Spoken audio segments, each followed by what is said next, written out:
Jonesy and Amanda. Jam Nation. Thursday, Double A Chattery, the podcast drops today. This is your side hustle where your forensic psychologist / friend, Anita McGregor. Which comes first, friend or a forensic psychologist? Friend comes first. But the fact I find her so interesting, she's such an interesting worldview, is because of the work she does, I think. Yeah. But often on the podcast we talk about a whole lot of general stuff. But this one today is so interesting. As we head into Christmas, we thought it'd be a great time to look at this. Why are so many people going no contact with their parents? This is, Oprah talks about it, Mel Robbins talks about it, the trend of no contact. It's all over social media. What happens here is that this is framed often as a form of self-preservation. Adult children separating from their parents. It's not rebellion. It's adult children saying, I'm putting up my boundaries because as a parent, you are toxic for me. And there's lots of articles at the moment about my parents are narcissists, therefore my behaviour is this. How do I separate from them? The word narcissist gets thrown around a lot. It does, doesn't it? There's a lot of stuff here, though, that younger generations are prioritising their mental health more than any other generation has. And they're saying that means I don't want to be around you. And parents are bewildered, saying, I was doing my best. Mel Robbins, she's one of the top podcasters in the world. She's written the book, Let Them. She's saying what seems to be, for my generation, say, the most sensible thing. Here's her take on it. Your parents, they've likely not gone to therapy, nor do they want to. The issues that you see in their marriage that you wish you could change or make better, they've been there forever. They're not changing. They are who they are. They have the relationship they have. It's not your responsibility to do anything about it. And something that's helped me develop a level of acceptance and love with my folks is just saying to myself, they gave me everything they could based on their life experience. That's pretty good. Wouldn't you think? They did the best they could. That's what that generation thinks. But a whole lot of, I'm seeing it over TikTok, a whole lot of articles have been written with people answering back saying, why should I have to put up with my parents' lack of understanding of me? Why should I have to put up with all the damage my parents have done to me emotionally? I don't want to have to do that. So Mel got attacked for saying that. Interesting, isn't it? So these adult children are saying, excuse me, you don't know my family. Sure. Here's a classic example of one of those.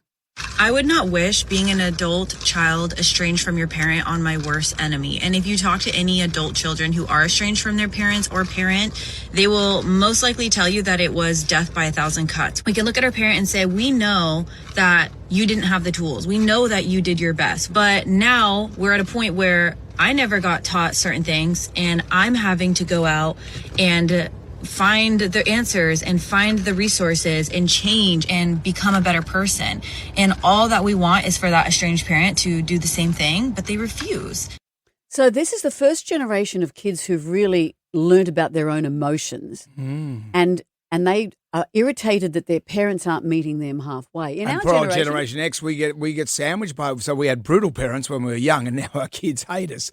Do you see what's happened there? Well, this is the thing. And I think it used to be, and maybe it still is in Australia. America maybe is more polarized with this stuff. But you'd sit around the Christmas table, for example, and you'd be irritated, the things that trigger you, whatever. But that's Christmas. That's families. Now, this generation is saying, I'm not putting up with that. But there is long-term damage, and Anita discusses this beautifully, long-term damage in family estrangement that will impact you for a long time. So be careful about that. The word narcissist gets thrown around a lot. My parents were narcissists is used a lot. And Anita says there is a technical term for this, a medical term. That's not what these people are referring to. This woman has got a whole list of themselves. Here's they paint themselves as the victim. They'll twist your healing into an act of betrayal, etc. She says they will rewrite the past.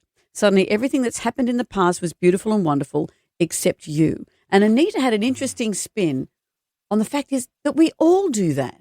We all rewrite the history of our family. I have rewritten the story of my childhood. My kids have rewritten the story of my parenting. We all do that. Traditionally, there's 3 roles that we have in the world in dynamics. And one is like being a victim or being a villain or being a hero. And when we rewrite the story, we often place ourselves as the hero or as the victim in a situation. We rarely say, I was the asshole. I was the villain in this. So everyone's retreated to their corners. Yeah. And unless you have a conversation and reach out into the middle and say, I will listen to you, you won't get past this. But this is a very dangerous, and they're calling it a trend. But as Anita said, this trend will have long-term implications for families. And it might be over something that's really minor. We're not talking about abuse here. We're just talking about because Oh, your no, dad that's didn't right. pick you up from sport or This didn't go to isn't your about sporting abusive games. parents. This isn't about any of that. This Yeah. is about parents who have given you emotional baggage and whose parents haven't. And I look at you as a mother. You are a fantastic mother. I always feel that your boys, you've always been very supportive, and because you wanted to have, you look like you weren't going to have kids. And for years, I knew you were, and you were childless. And then when you did have children, you really gave it a red hot go. But Me, on the other hand, when my eldest was born, I was 24 years of age. I was 24. I was a kid. But we've both kids done the don't even best we have, could. Can't even get a car registered these days. Years, all of a sudden, you got a kid, and you do the best you can. But also, But if I could go back in time to be, I'd probably say, okay, this is how I would handle raising my son. And my son is wonderful. Oh, All he's my kids are gorgeous. They love and you. I'm very proud of my kids, and I'm proud of the relationship that I have with my children. But it's different than the relationship that I have with my dad. My dad, who I love dearly, but it was just a different generation. But I don't hold my mum and dad responsible for anything that's happened in my life. You got to give up blaming your parents. Short of unless they put you in a dungeon and molested you, then yes, bad. But if they just, didn't give you the supportive words, if you're over 50 and you're still blaming your parents, Interesting, isn't it? you should But- go and see someone. Well, this is what's happening. They are seeing people. They're seeing therapists. They're seeing. They're seeking help for their own mental health and saying it's not healthy for me to be around you. It's a very interesting time, is. and as we go into Christmas, have a listen to this podcast Good because Anita podcast. gives everyone tools for how to walk into that room Yep. and be kind. And she got to swear as well, because she's a forensic psychologist. She can do that. I don't know what your excuse is. Double A Chattery, it drops today. Get it from wherever you get all your good podcasts from.